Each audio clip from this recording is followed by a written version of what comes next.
네, 안녕하세요. 웨이처치 송중기 목사입니다. 다윗이 떡상할 수밖에 없었던 5가지 이유. 첫 번째, 하나님이 선택하셨기 때문. 두 번째, 성령님의 임재 때문. 세 번째, 그 당시의 배경이 국가적 위기였기 때문. 네 번째, 왕의 조건이었던 승리를 다윗이 가져왔기 때문에. 그리고 끝으로 하나님을 경외하는 인물이었기 때문에. 이 5가지에 대해서 이제 하나씩 이야기를 나눠보도록 하겠습니다. 먼저 사무엘상 16장 1절로 3절에 보면은 하나님께서 왕을 새롭게 선택하시기로 결정하는 게 나옵니다. 하나님이 선택하셨어요. 사무엘상 16장 1절 여호와께서 사무엘에게 이르시되 내가 이미 사울을 버려 이스라엘 왕이 되지 못하게 하였거늘. 그러면서 하나님이 사무엘을 기름그릇 들려 보냅니다. 새로운 왕 기름 부으라고요. 하나님께서 선택한 인물 다윗 앞으로 말이죠. 사무엘이 이르되 내가 어찌 갈 수 있으리이까 사울이 들으면 나를 죽이리이다. 사울 왕이 현재 왕이에요. 그런데도 하나님께서 선택하시면 선택한 인물 중심으로 역사가 진행되는 것이죠. 이것은 우리에게도 마찬가지예요. 하나님의 선택이 있으면 그 사람을 통해서 역사가 진행되는 겁니다. 에베소서 1장 11절 모든 일을 그의 뜻의 결정대로 일하시는 이의 계획을 따라 우리가 예정을 입어 그 안에서 기업이 되었으니 하나님의 계획 안에 우리들이 예수님을 믿는 믿음을 갖게 되었다라는 거예요.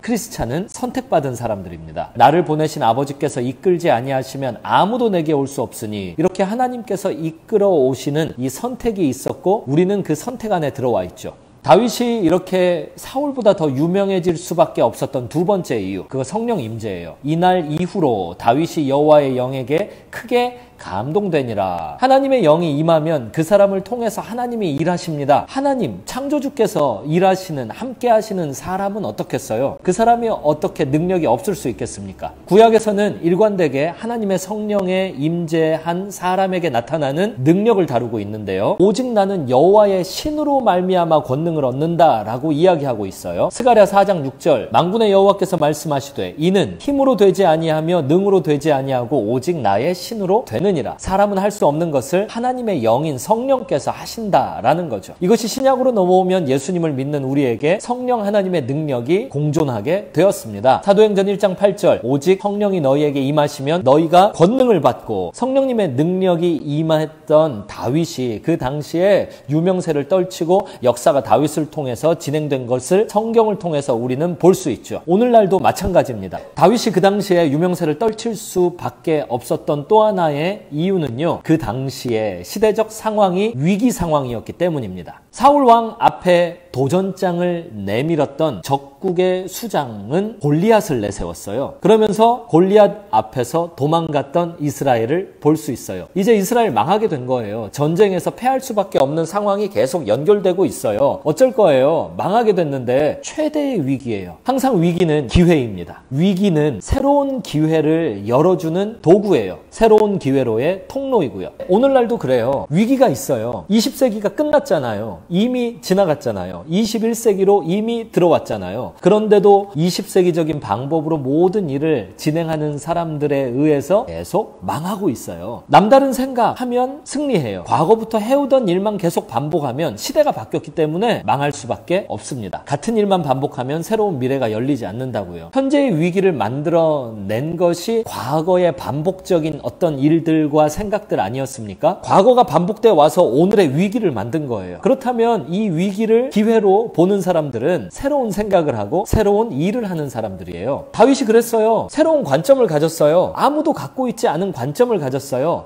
그 관점은 믿음의 관점이었어요. 그 때문에 위기를 기회로 바꿀 수 있었다고요. 이 사울과 사울의 군대가 망조를 만들어냈던 것은 하나님을 경외하지 않고 믿지 않고 의지하지 않았던 것 때문이잖아요. 반복적인 불신을 다윗이 깨뜨리잖아요. 다윗은 성령의 감동받은 사람, 하나님을 믿고 경외하는 사람. 다윗은 소년임에도 불구하고 나와서 이렇게 이야기합니다. 주의 종이 사자와 곰도 쳤은즉 살아계시는 하나님의 군대를 모욕한 이 할례받지 않은 블레셋 사람이리까 믿음의 관점으로 거인을 대하죠. 다른 사람들은 불신의 관점으로 와, 저 등치 큰 것 봐봐, 저 무기와 갑옷을 봐봐 이렇게 하고 있을 때 남다른 관점을 가지고 저거 뭐 별겁니까? 하나님 앞에서 저 할례받지 않은 하나님도 모르는 저 거인이 뭐 별겁니까? 라는 믿음의 관점을 가졌죠. 그 관점 때문에 다윗에게는 있는 위기가 기회가 되었어요. 오늘날도 이 원리가 똑같이 적용됩니다. 12정탐 중 2정탐만 믿음의 관점을 가졌었죠. 그 2정탐을 통해서 여호수아 정복 전쟁이 진행되었던 거 우리는 기억하죠. 오늘날 예수 그리스도를 중심으로 마태복음 16장 한번 떠올려 보세요. 남다른 신앙 고백을 가이사랴 빌립보 지역에서 했던 베드로를 통해서 하나님은 교회의 시대를 열어서 지금까지 진행하고 계시잖아요. 똑같아요. 믿음의 관점을 남다르게 가지고 있는 사람들을 통해서 하나님은 지금도 역사를 이끌어가고 계십니다. 이어서 이야기할게요. 다윗이 그 당시에 주목받을 수밖에 없었던 네 번째 이유는요, 승리를 가지고 왔기 때문에 그래요. 말로만 이렇게 하면 이깁니다가 아니라 실제로 승리를 가지고 와서 승리를 보여줬기 때문에 그래요. 물매 들고 갔었잖아요. 그리고 이겼잖아요. 이긴 것을 사람들이 보고 노래합니다. 여인들이 뛰놀며 노래하여 이르되 사울이 죽인 자는 천천히요 다윗은 만만히로다. 사울이 이기지 못하는 대상을 다윗이 이겼잖아요. 실제로 승리를 보여줬으니까 주목받을 수밖에 없었죠. 오늘날도 이 원리는 똑같이 적용이 돼요. 승리를 보여줘야 주목받습니다. 사실 승리를 예수님께서 이미 주셨지 않습니까? 요한복음 16장 33절 이것을 너희에게 이르는 것은 너희로 내 안에서 평안을 누리게 하려 함이라. 세상에서는 너희가 환난을 당하나 담대하라. 내가 세상을 이기었노라. 요한일서 5장 4절 무릇 하나님께로부터 난 자마다 세상을 이기느니라. 이미 예수 안에서 승리가 주어졌어요. 예수님이 다 이겼어요. 우리는 그 승리를 따라가고 그 승리를 묻어가면 되는 상황에 놓여 있죠. 다윗이 어떻게 승리했는지를 두 가지로 이야기할 수 있거든요. 첫 번째, 하나님의 약속에 근거한 믿음으로 도전했기 때문에 이겼어요. 주의 종이 사자와 곰도 쳤은즉 살아계시는 하나님의 군대를 모욕한 이 할례받지 않은 블레셋 사람이니까 약속 가지고 이야기했잖아요. 그렇다면 오늘날 우리도 약속 갖고 이야기하면 될 거 아닙니까? 조금 전에 읽었던 요한복음 16장 33절, 요한일서 5장 4절 예수님 안에 승리가 있습니다. 그것이 우리의 약속입니다. 나도 이길 것입니다. 라면서 믿음으로 뭐든 도전하면 될 것 아니겠습니까? 또 다윗은 자기 실력으로 도전해서 이겼어요. 사무엘상 17장 38절로 40절 보면요, 사울이 다윗의 믿음을 보고 다윗의 남다른 관점을 보고 사울도 나름 감동을 했던 것 같아요. 자기 갑옷을 벗어주지요. 그런데 다윗은 그 갑옷이 자기 몸에 잘 맞지 않는다고 벗어 던져버립니다. 그리고 자기 실력 가지고 나가요. 자기 물맷돌 들고 나갑니다. 자기 지팡이, 작대기 가지고 나가요. 그게 자기 실력을 의미해요. 다윗은 목동이었고 날마다 목동을요 온갖 종류의 들짐승들로부터 지키는 일을 해왔어요. 자기 영역에 실력이 있었다고요. 자기 영역에서